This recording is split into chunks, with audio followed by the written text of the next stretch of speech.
बढ़िला अभिनेत्री रिया देव अड़ुआ care taker को निर्यातना देउथिबा नेई रिया विरोध में मामला कटक स्थानांतर होईछि। कटक बिड़ानासी थाना को मामला स्थानांतरित कला चंद्रशेखरपुर थाना पुलिस। एने प्रतिक्रिया रखिले अतिरिक्त डीसीपी अनिल मिश्र। पीड़िता बयान रेकर्ड करा परे तदंत कराजिबो एवं तांको बयस जांच कराजिबो बोली कहिसंती डीसीपी। तेबे सूचना मुताबक 8 तारिख दिन जड़े युवती अभिनेत्री रिया नारे थाना अभियोग करथिले।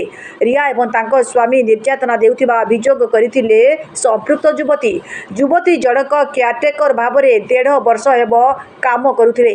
रिया स्वामी बियर बोतल रे तांको बाड़ेथिबा चंद्रशेखरपुर थाना अभियोग करथिले युवती। अभियोग आधार रे तदंत करुची पुलिस। दीर्घ 1.5 वर्ष हेब युवती को मानसिक और शारीरिक निर्यातना देउथिबा अभियोग रे लेखिछंती पीड़िता युवती। एरिया युवती को बाहर पटु लक करी रखुथिबा भली सांघातिक संगीन अभियोग मध्य आसीछि। Bureau report news SN Odia.